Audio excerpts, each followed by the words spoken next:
Hi everyone, I'm Ben from Ben Reads Books, and when I think about a book that I feel would represent me, I think one of the first books that springs to mind, weirdly enough, is The Secret River by Kate Grenville. It's about an English convict who moves over to New South Wales in Australia with his family. Now, while I have not committed a felony by any stretch of the imagination, I do remember what it means to move to another country with your family and try and build something up there. You see, I was born in the UK, but I moved to the US when I was 3, and then moved back to the UK after I'd lived in the US for 8 years. So this is the first book that really made me consider my own ideas about culture, identity, race, and just place, really. And I think for that, it still holds a very special place in my heart now. And that's a book I would choose that I feel would represent me in a light, talking about the journey, moving from one place to another. I'm Anya, and the book that I chose that best represents me is Full Cicada Moon, written by Marilyn Hilton.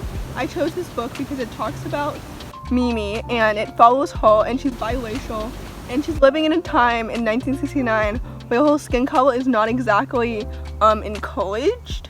And I chose this book because I'm black, and I know that my skin color is not exactly the dominant hegemony in 2020, and even though Full Cicada Moon is set in 1969, those events and Mimi's character arc is still very applicable and realistic to 2020, as sad as that is. So that's why I chose that book, and I think that Full Cicada Moon is so good, and Mimi is such a strong, resilient character, and I can relate to her so much, and it's just absolutely so good.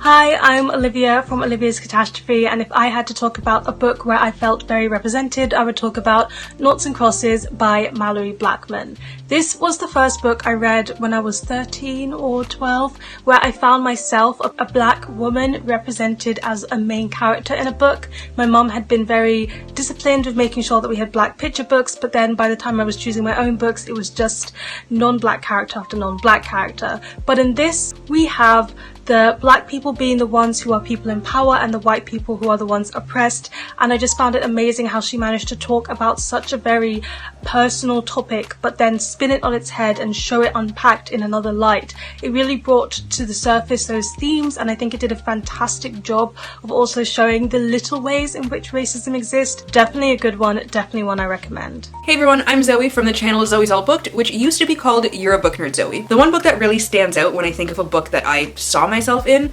was Not the Girl You Marry by Andy J. Christopher, which kind of sucks because I just read it at the end of 2019 and I'm gonna be 27. It wasn't even really the plot of the book that was just so me. It was everything that Hannah, the main character, felt about herself, about her life, about guys she had dated, about friends. It was just so close to my life and my experiences. As far as I remember, her dad's black, her mom's white. Same thing with me. She never really felt that she fit in with either side of the family, with her friends, because she always felt too black for the white kids and too white for the black kids. I think what it really boils down to is the fact that Hannah is the first biracial girl that I've ever read where the author has put in the work to show exactly what it means to be biracial. Every other time I've seen a mixed race character, it's just kind of been thrown in there like, oh, this character has brown hair, this character is biracial. You never really delve into what it means to be mixed race. While it sucks that it took this long for me to find a character that I feel accurately represents a large part of my life, I'm happy that she's out there, and I hope that people who were in my position as a teenager can pick this book up and feel seen for the first time. It's Sasha from Baja Reads.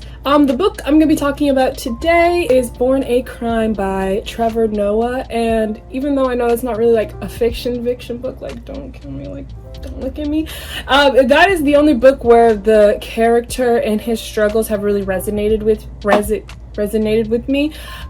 Trevor Noah is mixed and I'm also mixed. He's growing up in a predominantly black society and I'm growing up in a predominantly black society. I'm from the Bahamas. The racial identities and the things he struggles with that he had to go through, I've never seen that in a book that made me feel really represented the way I feel when I was growing up in the society. It made me feel seen. It really made me feel heard. Born a Crime really represented that well for me, and the struggles that biracial people who grew up in predominantly black countries deal with, along with all the other stuff that was going on in his book. It's a really great book and I would suggest that you pick it up. Anyways, bye.